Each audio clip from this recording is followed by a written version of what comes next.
Good morning student. मैं हूं हीरा लाल और एचएल टीचिंग सेंटर में आप सबों का स्वागत है। तो मैंने पिछले वीडियो अपलोड किया था क्लास 10th का बायोलॉजी, जो चैप्टर 2 यानी चैप्टर 2 था श्वसन। तो उसका कुछ इम्पोर्टेंट टॉपिक हमने अपलोड किया था। तो कई बच्चों ने कमेंट्स किया कि सर मुझे क्लास 10th प्लस 2 की बायोलॉजी की बेसिक चाहिए। तो उसी बच्चों की डिमांड को देखते हुए अभी हम चर्चा करेंगे क्लास 10 प्लस 2 बायोलॉजी जीव विज्ञान।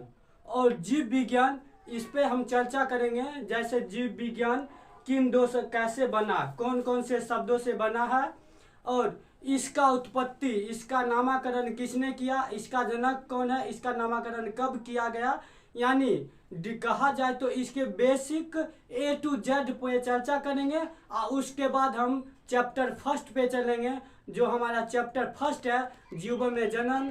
तो हम सबसे पहले चर्चा करते हैं क्लास 10 प्लस 2 की बायोलॉजी की बेसिक पे। तो चलिए चलते हैं टॉपिक पे।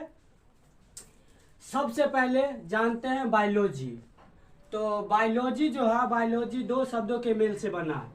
पहला बायो यानी बायो का अर्थ होता है जीवन, और दूसरा होता है लोगस यानी लोगस का अर्थ होता है अध्ययन। तो कहा जाए तो सिंपली भाषा में इसे कहा जाए तो जीवों का अध्ययन, जिसके अंतर्गत जीवों का अध्ययन करते हैं उसे जीव विज्ञान कहते हैं। तो चलिए इसका डिफिनीशन देखते हैं।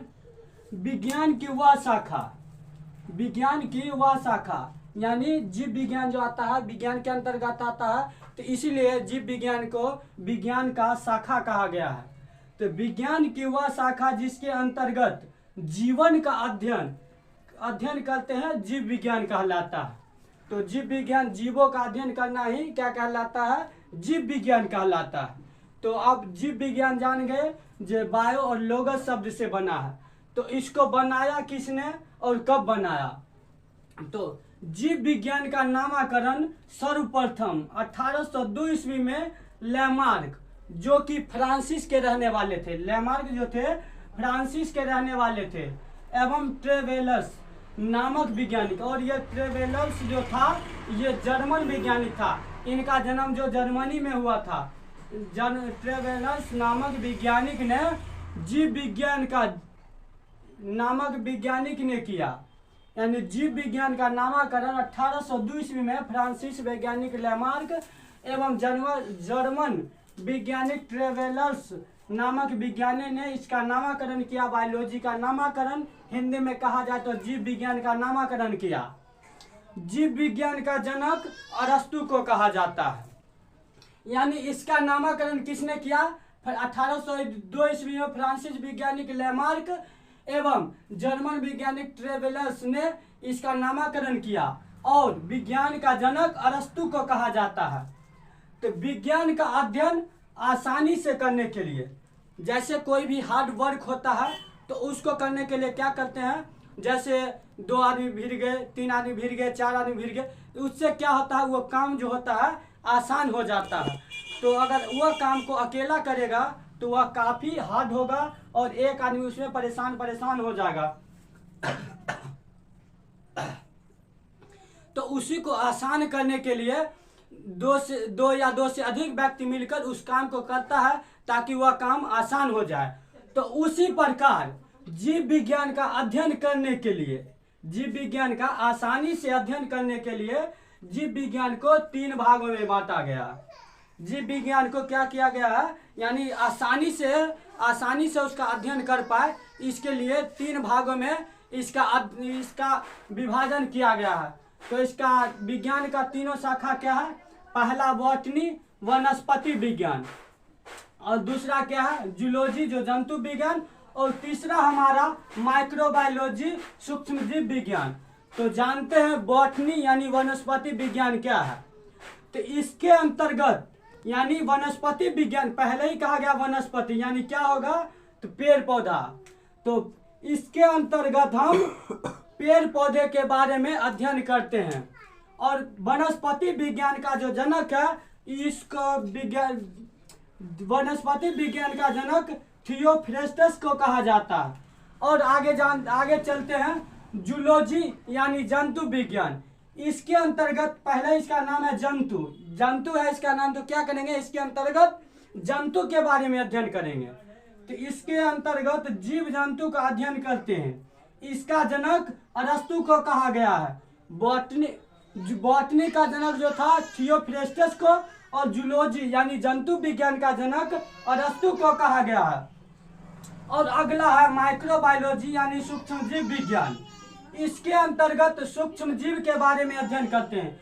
सूक्ष्म जीव क्या हो गया, तो जिन्हें हम इन नंगी आंखों से नहीं देख सकते हैं, जैसे अमीबा भी इसके अंतर्गत आ सकता है, जीवाणु, विषाणु, बैक्टीरिया, ये सब जो होगा हमारे सूक्ष्म जीव विज्ञानी यानी माइक्रोबायोलॉजी के अंतर्गत आएगा।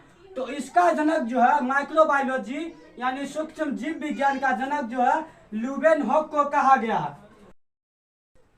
जीवन अवधि, जैसा कि आप जानते हैं कोई भी जीव हो या जंतु हो या आदमी कोई भी हो, उसका एक निश्चित जीवन होता है। तो उस जीवन अवधि कुछ एक कोशिकीय जीव अमीबा, पैरामेसियम, हाइड्रा को छोड़कर सभी जीव एक निश्चित समय तक ही जीवित रहता है। अब अमीबा, पैरामेसियम, हाइड्रा को छोड़कर क्यों, तो अमीबा, पैरामेसियम, हाइड्रा जो है यह एक कोशिकीय जीव है और इसका मृत्यु कभी नहीं होता। यह एक कोशिकीय जीव है, इसका मृत्यु कभी नहीं होता है। इसका जो होता है मतलब एक केंद्रक होता है, जो वो केंद्रक जो होता है कुछ दिन में लंबा होता है, फिर वो दो भाग में बटेगा। उसी प्रकार हाइड्रा में भी होता है, उसी प्रकार एक कलिका निकलता है, वह कलिका निकलकर अपनी संतति का उत्पन्न करता है और आगे चलकर वह जनक बनता है। तो यह जो होता है यह एक कोशिकीय जीव है, इसका मृत्यु कभी नहीं होता। इसके बारे में आगे बताएंगे पूरा डिटेल्स में। तो हाइड्रा को छोड़कर एक निश्चित समय तक ही जीवित रहता है। किसी भी जीव की जन्म से लेकर कोई भी जीव का जन्म से लेकर उसकी प्राकृतिक मृत्यु तक के समय को या अवधि को या काल को जीवन काल या जीवन अवधि कहा जाता है। तो हमारे कुछ दिए गए नीचे तालिका। किसी भी जीव का जीवन काल उसके आकार पर निर्भर नहीं करता है। जैसे फॉर एग्जाम्पल लिया जाए तो पेड़ का, आम का पेड़ और बरगद का पेड़ है, तो दोनों पेड़ ही दोनों एक समान रहता है। लेकिन आम का पेड़ का जो होता है आयु होता है, आम के पेड़ का उम्र जो होता है 40 से 50 साल होता है। और बरगद का जो पेड़ का होता है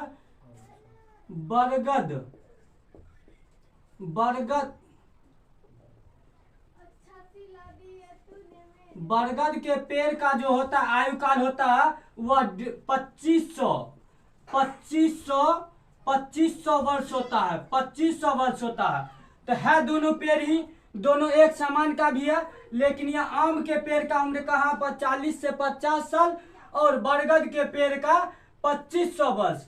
तो आप कह सकते हैं कि कोई भी जीव का जीवन काल उसके आकार पर निर्भर नहीं करता है। अब कुछ नीचे तालिका दिया गया है, कुछ जंतु है और उसका उम्र दिया गया है, उसका जीवन काल दिया गया है। तो जैसा पहला है घड़ियाल का जो होता है जीवन काल होता है वह 68 वर्ष होता है। उसकी प्राकृतिक मृत्यु जो होती है 68 वर्ष में होती है। ऊंट का हो जाएगा 29 वर्ष, बिल्ली का हो जाएगा 28 वर्ष, गाय का हो जाएगा 16 से 20 वर्ष। गाय की जो होती है अधिकतम आयु होती है 16 से 20 वर्ष होती है। कुत्ता का होता है 15 वर्ष, बंदर का होता है 30 वर्ष, केचुआ का होता है 150 से 200 वर्ष। ये सबसे अधिक दिन सिर्फ पेड़ को छोड़कर, बरगद के पेड़ को छोड़कर सबसे अधिक दिन जीता है। तो जीता हुआ कौन जीता है, तो केचुआ जीता है जो 150 से 200 वर्ष तक जीता है। उसके बाद चिंपांजी का उम्र हो गया 44 वर्ष। करेत सांप जिसको इंग्लिश में हम ब्लैक कोबरा के नाम से जानते हैं, तो करेत सर्प हिंदी में, इंग्लिश में बोला जाए तो ब्लैक कोबरा का जो होता है आयु होता है 28 वर्ष। इसकी प्राकृतिक मृत्यु जो होती है 28 वर्ष पे होती है। ऐसे लोग लाठी भाला डंडे से मार दे, ये अलग बात है। लेकिन इसका प्राकृतिक मृत्यु जो होती है 28 वर्ष होती है। और हाथी का जो होता है, हाथी का एज लाइक मनुष्य की तरह होता है। जिस तरह मनुष्य 60 से 70 वर्ष जीता है, उसी तरह हाथी भी 60 से 70 या 65 भी आप कह सकते हैं, 65 भी, 60 से 65 वर्ष। और मेढक का जो होता है यह 7 वर्ष होता है। तो आगे चलते हैं। जैसे यह जीव है, तो सभी का मृत्यु जो है निश्चित है, सभी का मृत्यु निश्चित है। तो यह धीरे धीरे समाप्त हो जाएगा। तो इसके संतित्व को चलाने के लिए, इसके जाति को बरकरार बनाए रखने के लिए ये सभी जनन करती है, अपने जैसे संतान को जन्म देते हैं। तो चलिए आगे अगले टॉपिक पे बात करते हैं, जनन पे, जो कैसे जीव जनन करते हैं और कैसे अपने संतति को बरकरार बनाए रखते हैं।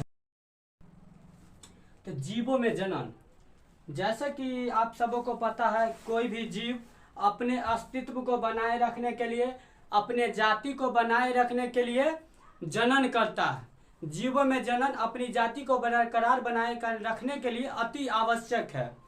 तो जीवों में जनन, कोई भी जीव अपने जाति को बनाए रखने के लिए अपने समान संतति को जन्म देता है।